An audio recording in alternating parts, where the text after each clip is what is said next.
So for the Happy Pride thing, for the past few years, I've been doing with the large language model. 3 gays walk into a bar, and to like tease out the bias in the language model. So to counteract some of that, I've learned that if you go like Edmund White's 3 gays walk into a bar, you take out the homophobia of it sometimes. These models that I'm using here are they have a more highly curated data set, so that happens less. So, but it's still, when I make a period piece, it's like, oh, I can say the N word now. Like, no, you can't. So I did most of this before, like weeks before. And I read through, I was like, oh, okay, that's pretty good. Okay, all right. It gets a little at the end, but it's not, I can try to shift it back wherever, you'll see.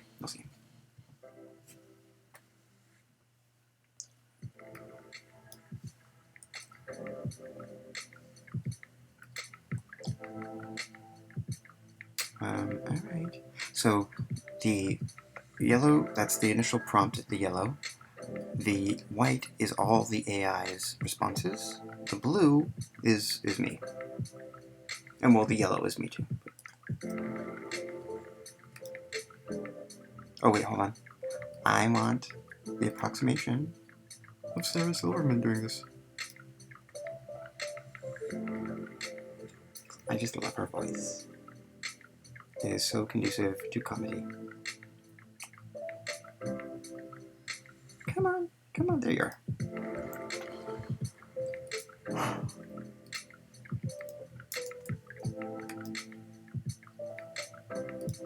Three gays walk into a bar. Guess which one? The straight guy. Scolia. I have to wonder why you would post such an obviously wrong article on your site. I mean, what's the point?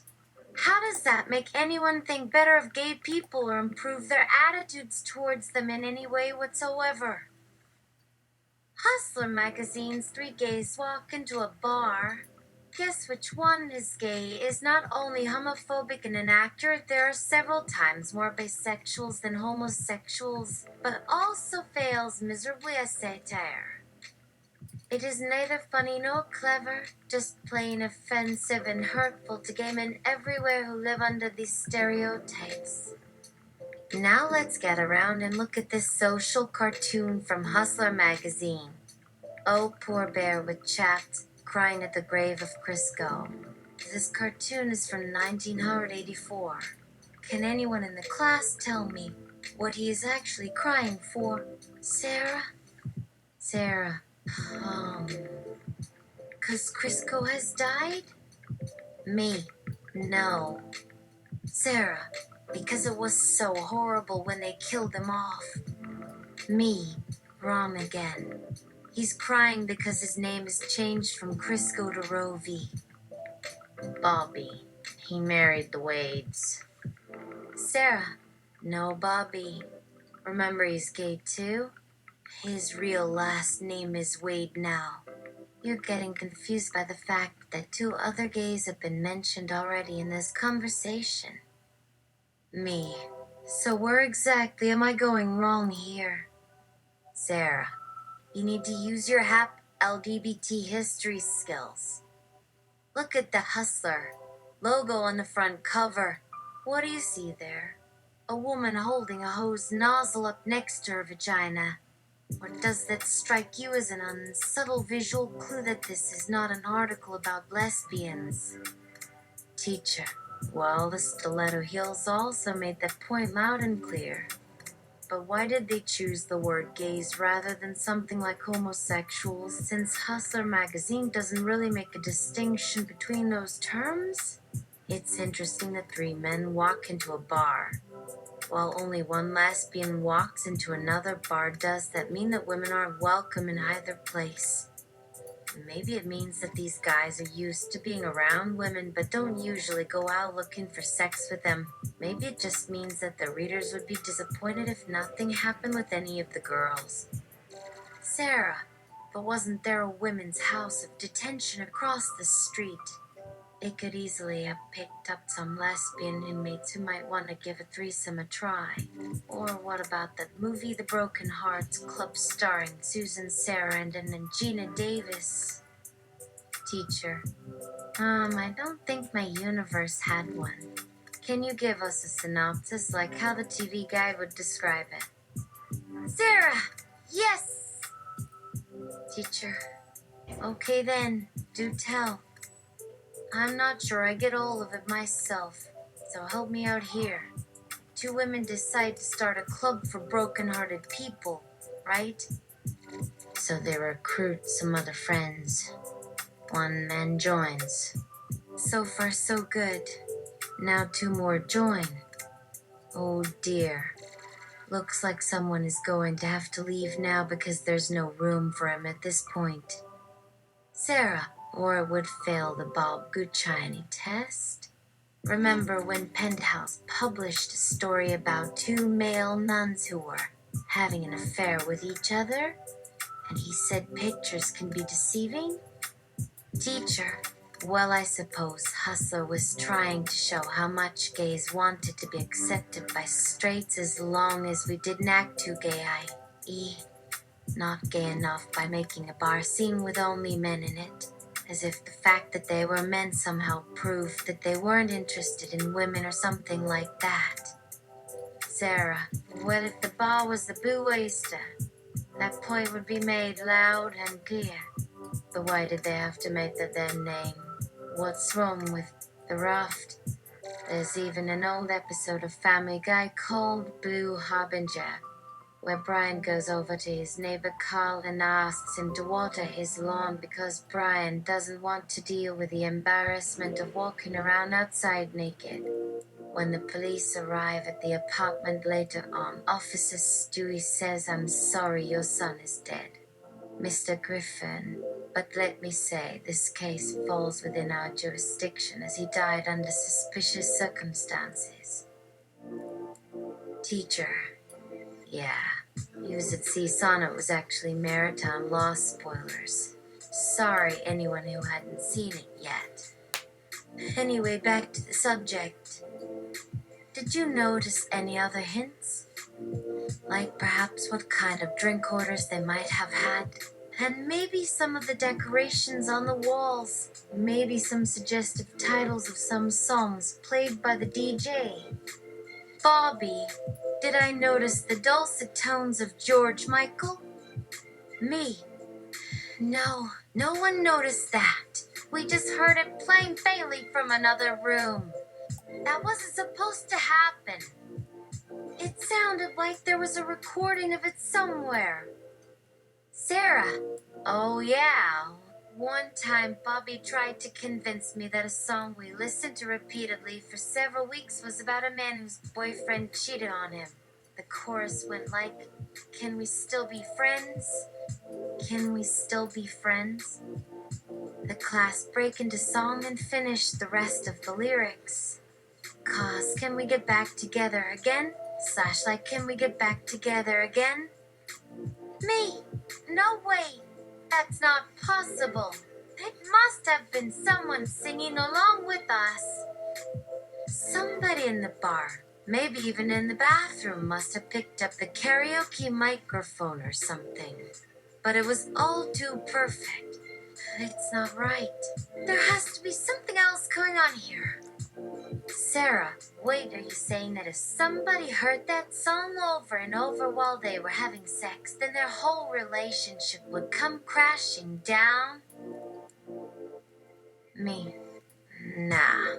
I would think that Ace of Base would be the deal breaker. Sarah, well then how does the person hear themselves sing? Can we go out again tonight? And realize they don't want to see each other anymore. Do they take off their headphones? Teacher. Oh my gosh, guys. The song was "No One Rims Me While I'm Crying," the classic Barbara Streisand / Annie Beldick. Sarah! Yay! Now I know what this is really about. teacher. Oh yeah, it definitely shows the influence of Funny Girl. What are some more songs about crime? Sarah. Oh, Mom. My Baby Just Cried by Squeeze. Losing My Religion by Ram.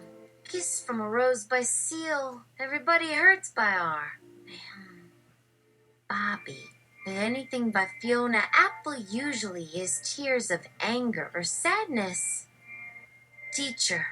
So far, it sounds like every one of these songs involves a woman who has either been dumped or just wants a man to cry for her. Is that accurate?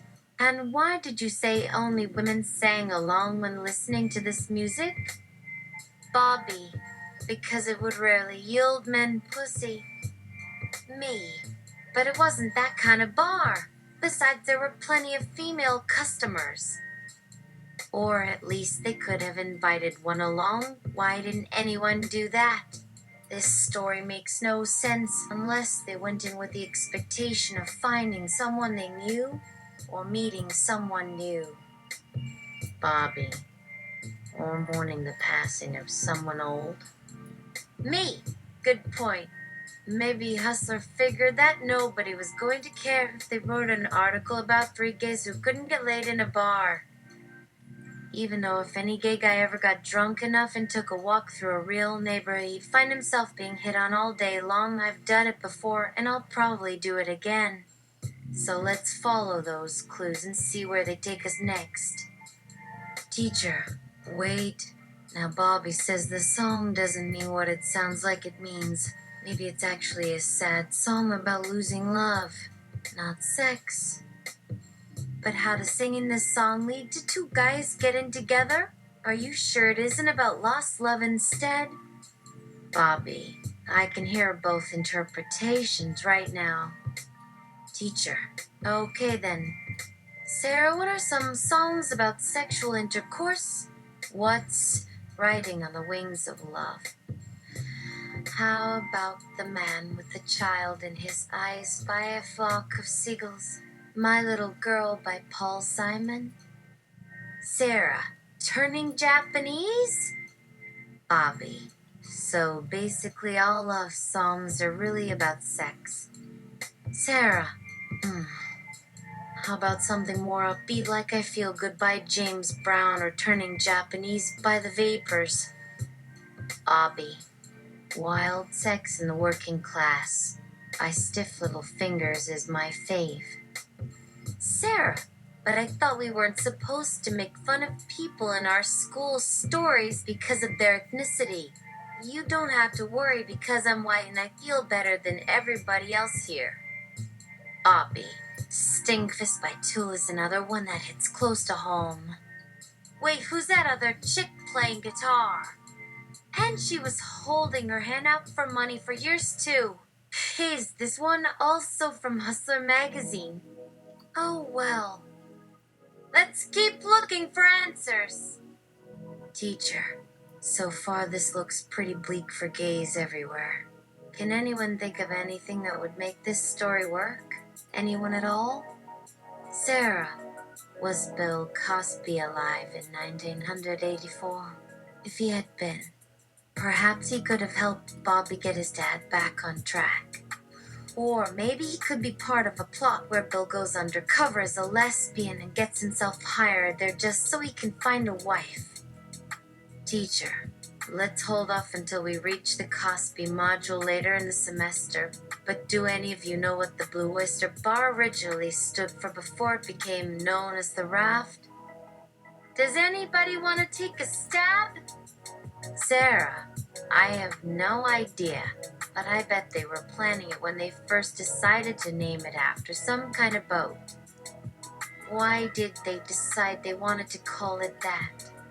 Did they go through several names, like they went through several identities for these guys, trying to come up with something original like the Outer Rim, the Wet T-shirt nightclub, the shitty porn shop, the Boogie Wonderland, the place where everybody knows your name before finally settling on the Raft. So why didn't they stick with one of those names? Bobby, did Police Academy have anything to do with it? Me? Okay then. How about the ugly bar because they are all ugly? Maybe because all the customers are either ugly or pretending to be gay?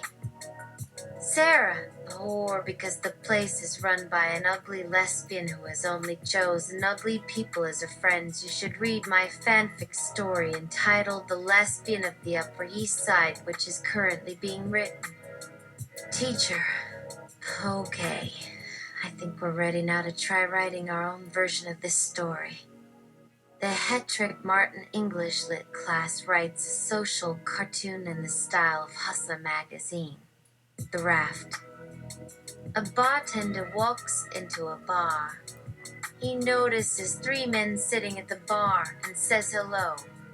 They look up at him and say, "We don't want any trouble tonight." Bartender, who let you in? I'm the one who is supposed to open up around here. I mean, if you had just gone home when you came in, you wouldn't be getting hassled right now. One man stands up, lifts his shirt, revealing 2 dicks hanging between his legs. Bartender. Whoa, whoa, whoa. You the guy from those viewers tape ads at the back of those hustlers? You both were the first penises I saw as a kid. Well, good luck finding someone to play with those things, 'cause I ain't interested. And before anyone else can speak, another guy jumps up and pulls down his pants, showing that he also has a dick on his stomach. Bartender says, "Don't we all?" and looks knowingly at the 4th wall. Bartender turns towards them and asks what they need so badly they would walk through this neighborhood in the middle of the night looking like that. One of the men tells him they are there because they cannot get laid anywhere else in this town. Bartender, did the sign say dick in a glass case? Or maybe it said something like, "No sexy fags allowed, so leave us out of your pickup lines." Hey, how's about you stop jerking off over here, or you'll be needing some lube for those giant 10 poles. Boy Scout later. There's a skill share happening at 2 p.m. if you all want to learn how to make patches of bright, shiny fun for your coat. One man finally speaks and asks if he could borrow $20. Bartender says no way is he going to lend money to these guys, but if they have any cash on them, he will give it back once he gets their order. The 3 men search their pockets. One comes up with $30 while another finds 80 cents. The 3rd man walks over to the bartender, smiles sheepishly, and takes out 2 $1 bills from his pocket and hands it to the barkeep. Bartender. Well, thank God somebody knows enough math skills to not even count change anymore. Just sit down, boys, and I'll take care of everything for you. You can just call me Captain Queer. 2 men now pull up chairs at the bar and wait patiently as the bartender goes behind the counter, grabs 4 glasses filled with ice water, then pours a healthy shot into each glass. He returns and gives each man a drink along with a small napkin on which are printed the words, "We don't need your shitty money." Each man sips slowly, waiting for their drinks to hit them so that they don't miss the joke. Then they giggle like school children. Bartender, so why do you need my help anyway? 'Cause when you came in looking like that, there wasn't much chance of me giving you anything free without paying first. Man number 1 answers him by telling him about how his father is dying in hospital and he needs $1,000 for an operation. Bartender. Oh boy, and what does your dad have planned for him once he's better? Is he going to be more insistent about what kind of dick he's supposed to have or what kind of dick he's expected to give back? My cue? Hold Man on. number 2 says he has a sick friend and needs to pay for a funeral. Bartender.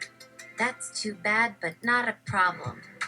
I know some people who could make use of your friend's body.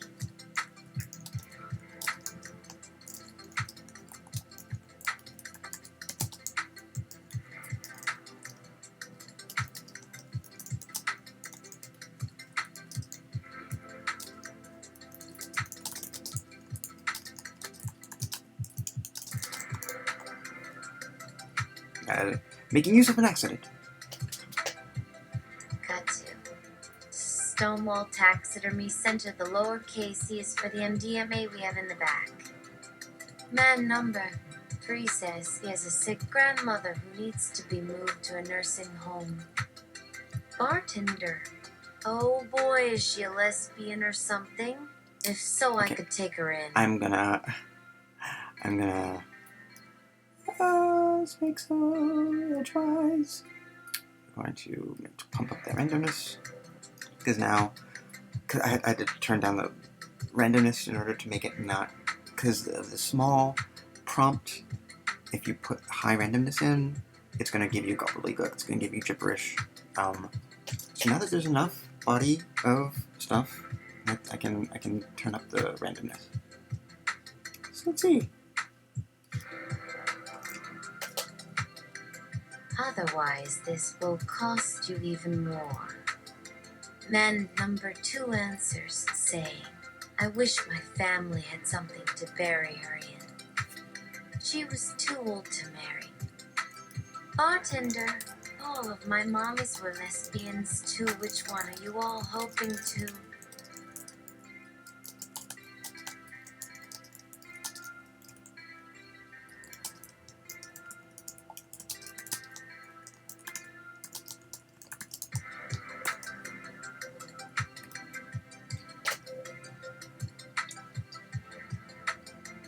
Grandmother, I am here in a room with you. When this become trafficking the elderly Sunday, I don't want to get sexually assaulted like Trudy DeWitt. Man number 1 turns to his friends and says, look, you guys know it's pointless to waste money on any of this, but I can't say no when one of you says pay me back after your wife says pay back your old debts, okay? Do I have to add that I need my own shit worked out first? He turns back to the bartender and says that if he lets his father die on his birthday, it will be all his.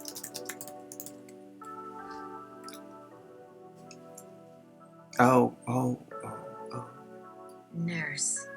Hi, I'm sorry, why are you all in here? One visitor at a time, and another to help with the tanning. Cut you. Shitholes prisoner corner of the gay porn world.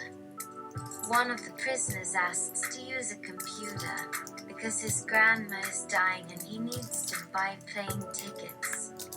The prison guard. Ain't got time for you tonight, buddy. But he uses it anyway. He reaches down to a secret button, releases the paper from the toilet, then strides proudly towards the front gates and jumps for joy. I told you, you'd come through for me. Andy Bell, the warden of Shithole's prison. All right, now go check to make sure I got them right. Now everybody back inside the Shithole's prison. Warden. As I said earlier, one man walks into a bar, guess who gets the butt? And just like that, the 2 men fall out of their chairs, crawl beneath the table and into a bottle of gin on the floor. The 2 men sigh small.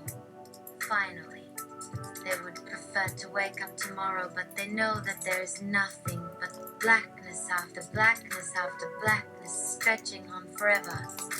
Warden, the blackness is merely metaphorical. Apparently their orifices are dry, according to Andy Bell. All 3 men cringe at this truth, then agree with him. The warden places the phone to his ear. The raft bartender on phone, yeah, I told him just like you said, and they went for the gin. Just let me get this. They don't know who they can trust now and are even talking about trying to become transsexuals or something. Anyway, can you hang in there? Grandpa? Proctor. I'm sorry, we need you to no longer use archaic terminology. I mean, there are no child transsexuals, it's called sexual. Property man offstage. Get that supplies where they need to go. We have company coming soon. Anyway, whoops. Time is ticking down. Hope the day comes soon to you, old man. We got some gals around here who are really willing to roll your lifeguard stand on top of. Cut to commercial. Space ads!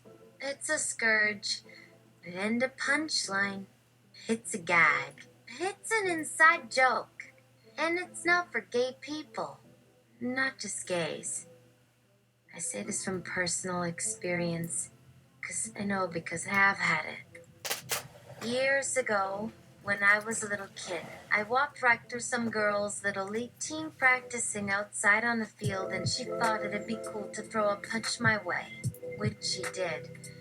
She was able to hook her tiny arm right through the floppy sleeve of my sweatshirt and punch me directly in the anus, knocking me to the ground face first. At the time, I felt pain and outrage at the unnecessary aggression. But over time, I think the trauma must have modified or corrupted my neurological receptivity to that stimuli in effect, rewiring my NS nerves. This happened early in the development of space AIDS, so thankfully my gay anal fissure wasn't fully formed yet, and my anally unresponsive. But that could have also been due to the fact that I was living a largely homosexual lifestyle. Look it up if you don't understand. I had many gay anal friends to keep the itches from building up. So the sensation could have been attenuated for lack of a blood supply. That must have been the reason why this wonderful, creative, super gay anus bitch put his anus loving me down to develop, only to go into infinite hell sometime later. Now the key. In addition to proper self-care, regelify my blood-filled anus vascular system with lots of herbal high-altitude oat juice to create new red blood cells for the distribution of blood in the vicinity of my penis, so as to correct any temporary shortage of blood pressure, which resulted in a very strong orgasm. I had not since that moment from being punched in the anus at the age of 7 is also to kill and then replace your victims by killing your own victims in the very same fashion.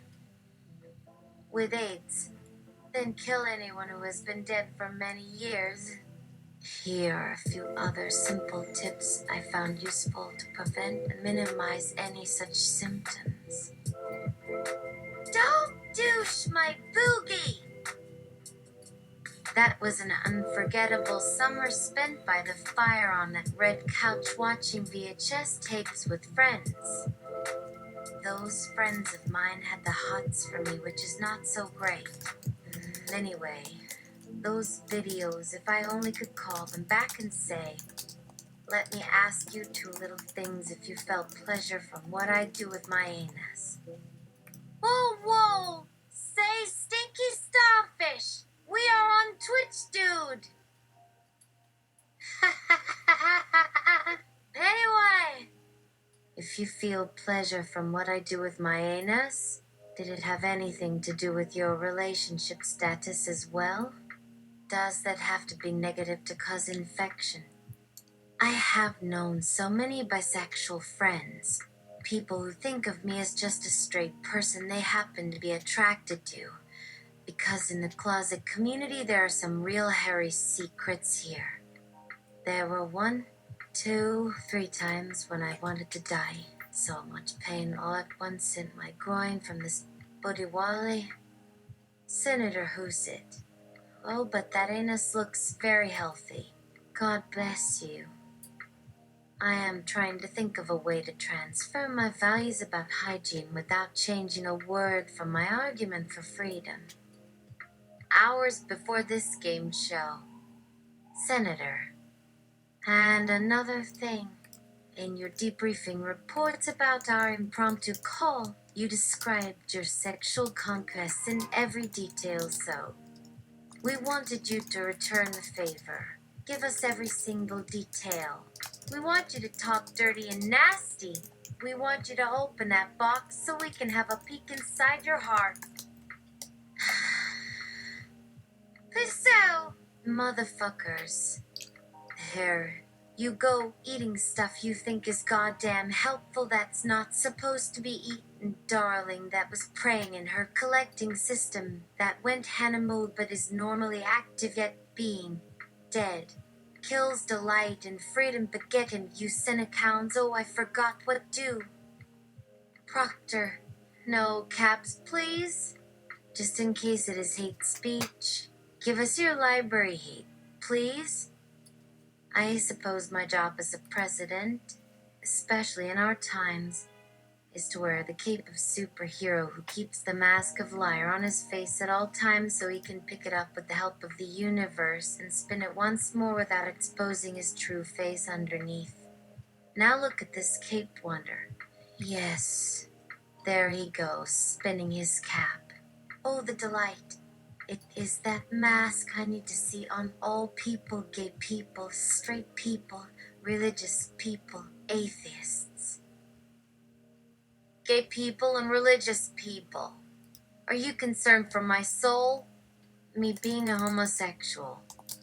Well, of course, this is something that keeps me concerned. But the sex, you see, the sex is something I control with my brain. I was at a point when I could pretend that it is all some other kind of pleasure than it truly is. Because even when you let yourself be guided by the wild impulse of sex, when the human being turns to look, she looks away, turns from me so quickly you'd think I am dirty. Wait. Look. When I start the ritual, and that first placeholder happens to be there, oh Lord, please look at him. It doesn't go like a fuse. It goes more like a parabolic antenna. The laser beam finds something, hits it, and flies outwards in search for the next point in its journey. Then, when the last is reached, that first moment is almost eternal to me. It starts all over again. The hard light beam appears at the placeholder, as if I am pointing a powerful enough projector. Producer, we are running over. We needed to be off the air a couple minutes ago. Say goodnight. Oh, wait. Let's look at that secret now, shall we? Why? It's more than. There is so much that is humanly unfair with how things go with humans. With these physical beings, how it hurts them. It can give them an unholy pain, which is that uncaring pleasure thing they mentioned earlier that we had no place to use when we should have, when they couldn't endure anymore. Now, not like me, the thing that I didn't use.